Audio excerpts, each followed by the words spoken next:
आकाशवाणी रांची से प्रस्तुत है समाचार ध्वनि चित्र।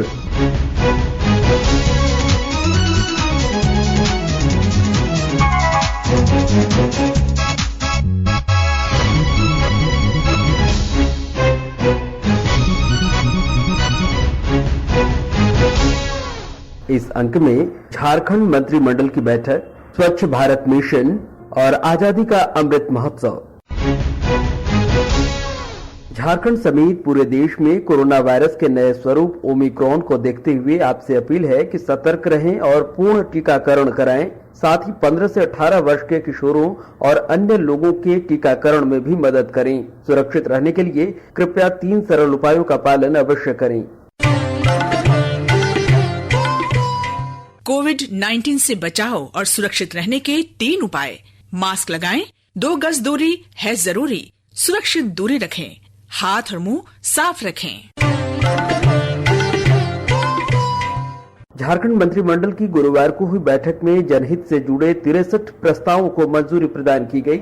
मुख्यमंत्री हेमंत सोरेन की अध्यक्षता में हुई बैठक के बाद लिए गए निर्णयों की जानकारी देते हुए मंत्रिमंडलीय सचिव वंदना डाडेल ने बताया, झारखंड राज्य में अनुसूचित जनजातियों एवं अन्य परंपरागत वनवासी अधिनियम 2006 के तहत of public policy, Indian school of business के मनोनयन तथा त्रिपक्षीय एमओयू के संबंध में इसमें कल्याण विभाग, वन पर्यावरण विभाग तथा हैदराबाद स्थित भारतीय institute of public policy, Indian school of business के बीच त्रिपक्षीय एमओयू करने के प्रस्ताव पर मंत्रिपरिषद द्वारा स्वीकृति प्रदान की गई। इसमें स्थानीय समुदायों को नॉन टिम्बर फॉरेस्ट प्रोड्यूस हैं उसके प्रसंस्करण और मूल्यवर्धन के संबंध में प्रशिक्षण दिया जाएगा ताकि वे बाजार से जुड़ सकें। दूसरा प्रस्ताव में कल्याण विभाग से झारखंड राज्य के जनजातीय संस्कृति के संरक्षण के क्रम में जनजातीय समुदाय के आदिवासी संस्कृति एवं कला केंद्र माझी house, Manki Munda house, Pargana house एवं धुमकुड़िया हाउस निर्माण योजना का नाम परिवर्तित कर आदिवासी संस्कृति एवं कला केंद्र माझी भवन, मानकी मुंडा भवन, परहा भवन, परगना भवन, धुमकुड़िया भवन एवं गुसाड़े निर्माण तथा मांझी थान शेड निर्माण योजना करने एवं योजना की रूपरेखा एवं कार्यान्वयन की प्रक्रिया में संशोधन करने के संबंध में नाम परिवर्तन के अतिरिक्त जो 25 लाख तक की योजना है वो लाभुक समिति द्वारा कार्यान्वित की जाएगी। 3 करोड़ रुपए से अधिक राशि का निर्माण भवन निर्माण विभाग द्वारा किया जाएगा और 3 करोड़ रुपए से कम और 25 लाख से अधिक का निर्माण कार्य भवन निर्माण विभाग अथवा अन्य किसी भी कार्य विभाग के द्वारा निविदा प्रक्रिया के माध्यम से क्रियान्वित किया जाएगा। तीसरा प्रस्ताव कृषि पशुपालन एवं सहकारिता विभाग से कृषक पाठशाला एवं परिधि में अवस्थित राजस्व ग्रामों को बिरसा ग्राम के रूप में विकसित करने हेतु समेकित बिरसा ग्राम विकास योजना सह कृषक पाठशाला योजना के क्रियान्वयन हेतु 61 करोड़ रुपए मात्र की घटनोत्तर स्वीकृति के संबंध में इसमें पहले चरण में कुल 17 कृषक पाठशाला राज्य के विभिन्न कृषि प्रक्षेत्रों में विकसित किए जाएंगे। चौथा प्रस्ताव कार्मिक प्रशासनिक सुधार तथा राजभाषा विभाग से झारखंड सरकारी सेवक वर्गीकरण नियंत्रण एवं अपील नियमावली 2016 में संशोधन के संबंध में। पांचवा प्रस्ताव खाद्य सार्वजनिक वितरण एवं उपभोक्ता मामले विभाग से झारखंड उपभोक्ता कल्याण निधि नियमावली 2016 के अंतर्गत 10 करोड़ रुपए के कॉर्पस फंड कायिक कोष को वृद्धि कर 20 करोड़ रुपए किए जाने के संबंध में। रांची शहर अंतर्गत सिरमटोली चौक, राजेंद्र चौक, मेकन, गोलचक्कर, राउंड अबाउट कुल लंबाई 2.34 किलोमीटर पर 4 लेन फ्लाईओवर, एलिवेटेड रोड कम आरओबी निर्माण कार्य, भू अर्जन, यूटिलिटी शिफ्टिंग एवं रीसेटलमेंट, रिहैबिलिटेशन सहित कुल 337 करोड़ 50 लाख 15 हजार रुपए मात्र की प्रशासनिक स्वीकृति के संबंध में। पंचम झारखंड विधानसभा का अष्टम बजट सत्र 25/2/2022 से आहूत करने एवं तत्संबंधी औपबंधिक कार्यक्रम पर मंत्रिपरिषद की घटनोत्तर स्वीकृति के संबंध में। केंद्र प्रायोजित स्वच्छ भारत मिशन के तहत झारखंड में भी बड़ी संख्या में शौचालयों का निर्माण किया गया, जिसका फायदा लोगों को मिल रहा है। गिरिडीह के उपायुक्त राहुल कुमार सिन्हा ने बताया कि अभियान के तहत गिरिडीह जिले के 261 गांवों को ओडीएफ प्लस घोषित किया गया है। जल शक्ति मंत्रालय की ही एक अन्य स्कीम ODF प्लस पे भी जिले में बड़े पैमाने पे कार्रवाई जारी है। इस वर्ष 10% गांवों को ODF से ODF प्लस में कन्वर्ट किया जाना है। तो 2610 गांवों में से 10% 261 गांव को इस साल 1 स्टार, 3 स्टार या 5 स्टार में से कोई स्टार की रेटिंग प्राप्त करनी है। यह ODF के बाद ODF प्लस में solid waste management, liquid waste management के माध्यम से प्राप्त किया जाता है। सॉलिड वेस्ट मैनेजमेंट के तहत हर एक गांव जहां पर के बेसलाइन LOB और NOLAB के तहत शौचालय का निर्माण हो चुका है, हर उन गांवों में सफिशिएंट मात्रा में नेडअप पिट और वर्मी कॉम्पोस्टिंग पिट का निर्माण किया जाता है। लिक्विड वेस्ट मैनेजमेंट में कॉम्पोस्ट पिट और रेन वाटर हार्वेस्टिंग स्ट्रक्चर का निर्माण किया जाता है। तो यह चारों निर्माण 15 वित्त आयोग तथा नरेगा के कन्वर्जेंस के माध्यम से सभी गांवों में कराए जा रहे हैं। तो सॉलिड और लिक्विड वेस्ट का जो निष्पादन होता है वह कंपोस्ट पिट, वर्मी कॉम्पोस्ट पिट, नेडअप पिट तथा रेन वाटर हार्वेस्टिंग स्ट्रक्चर के माध्यम से प्राप्त किया जाता है। इसके अतिरिक्त कम्युनिटी सैनिटरी कॉम्प्लेक्स 383 गांव में वर्तमान में तैयार कर लिए गए हैं और गोवर्धन स्कीम के अंतर्गत एनिमल वेस्ट के डिस्पोजल के लिए भी 7 बायोगैस प्लांट जिले में स्वीकृत कराने हेतु सरकार को प्रस्ताव भेजे गए हैं। गिरिडीह जिले के चपुआडीह पंचायत के सभी गांवों में शौचालयों का निर्माण कर शौच मुक्त कर दिया गया है। पंचायत के मुखिया मोहम्मद शमीम कहते हैं कि अब सभी लोग शौचालय का उपयोग कर रहे हैं। मोहम्मद शमीम, चपुआडीह पंचायत के मुखिया। हमारे चपुआडीह पंचायत में खुले से शौच मुक्त पंचायत यहाँ ODF हो चुका है और एक भी व्यक्ति बाहर में शौचालय नहीं जाते हैं।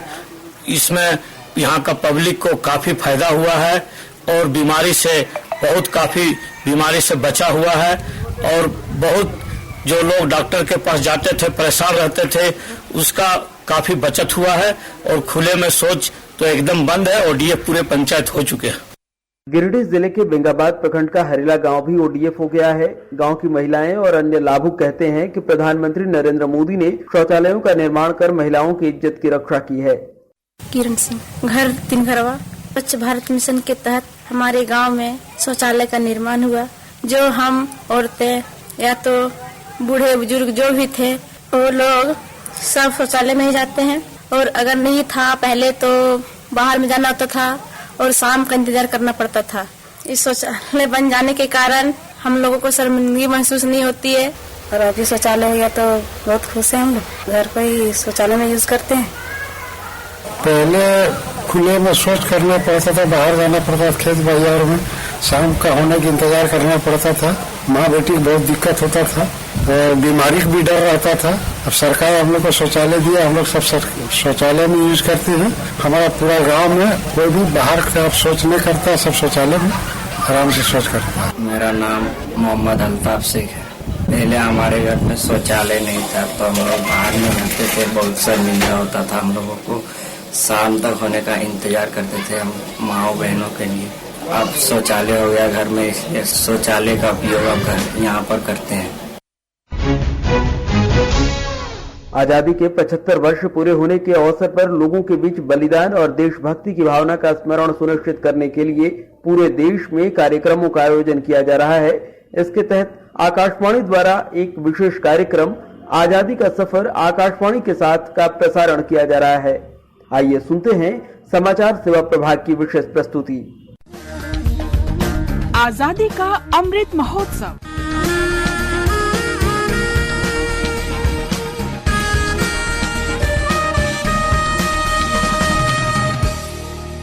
आजादी का सफर आकाशवाणी समाचार के साथ एक राष्ट्र का उदय। भारत का गौरवशाली स्वतंत्रता संग्राम आधुनिक विश्व में घटित महानतम संघर्षों में से एक है। आकाशवाणी समाचार प्रत्येक दिन इस शानदार संघर्ष की एक झलक आप तक पहुंचा रहा है।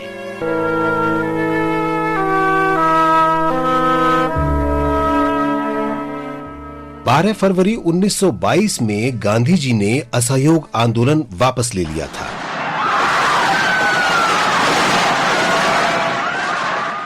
चौरी चौरा की घटना के बाद गांधी जी ने समझ लिया कि लोग अभी भी एक अहिंसक आंदोलन जारी रखने के लिए तैयार नहीं हैं। वे नहीं चाहते थे कि आंदोलन पुलिस और हिंसक भीड़ के बीच मात्र एक संघर्ष में बदल जाए। गांधी जी ने लोगों से हिंसा का रास्ता छोड़ने की अपील की और उपवास पर चले गए। 12 फरवरी 1922 को कांग्रेस के नेता बारडोली में मिले और असहयोग आंदोलन रोकने का प्रस्ताव मतदान के लिए रखा गया। बारडोली प्रस्ताव पारित होने के साथ ही असहयोग आंदोलन औपचारिक रूप से समाप्त हो गया।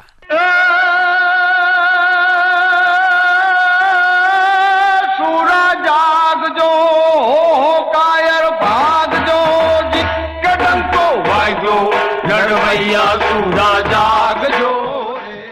12 फरवरी का दिन बारडोली सत्याग्रह के लिए भी जाना जाता है। 1928 में इसी दिन गुजरात के बारडोली में सत्याग्रह शुरू हुआ था।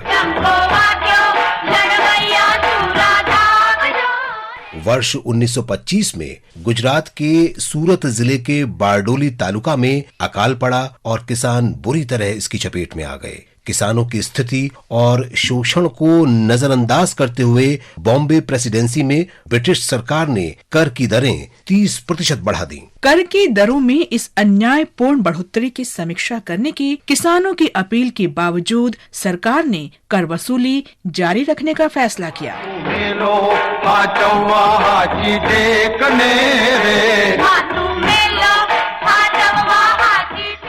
जनवरी 1928 में गुजरात के कार्यकर्ता नरहरि पारिख, रविशंकर व्यास और मोहनलाल पंड्या ने किसानों से बातचीत की और वल्लभ भाई पटेल को सत्याग्रह का नेतृत्व करने के लिए आमंत्रित किया।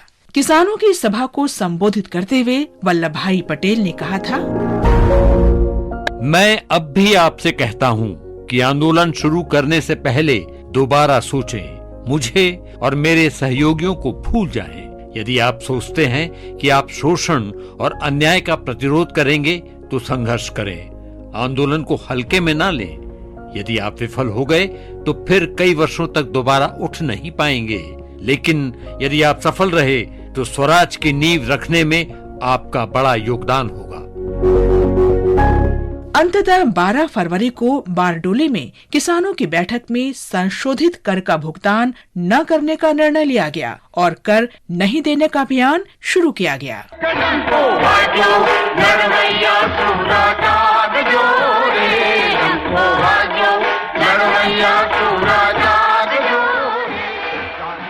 अभियान के दौरान करदाताओं ने संपत्ति कुर्क किए जाने पर भी राजस्व का भुगतान नहीं किया। उन्होंने सरकारी अधिकारियों का बहिष्कार किया और अपने खेतों में नहीं गए। किसानों ने बेदखली और जब्ती का अपने तरीके से प्रतिरोध किया।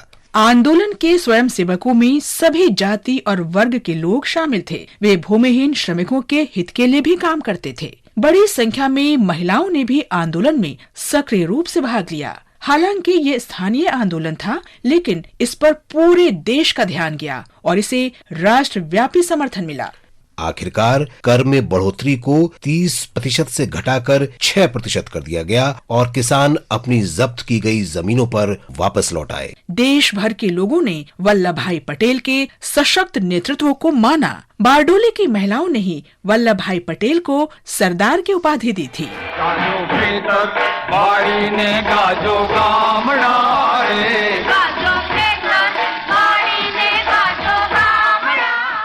और अब आकाशवाणी समाचार के साथ आजादी का सफर की ये कड़ी यहीं संपन्न होती है।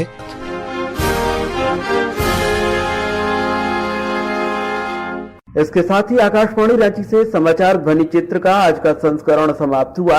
हर शनिवार को यह कार्यक्रम रात्रि 7:45 बजे समाचार एकांश द्वारा प्रस्तुत किया जाता है। संपादक अब्दुल हमीद, प्रस्तुतकर्ता अरविंद कुमार और प्रवक्ता चंदन कुमार कौंडिल्य।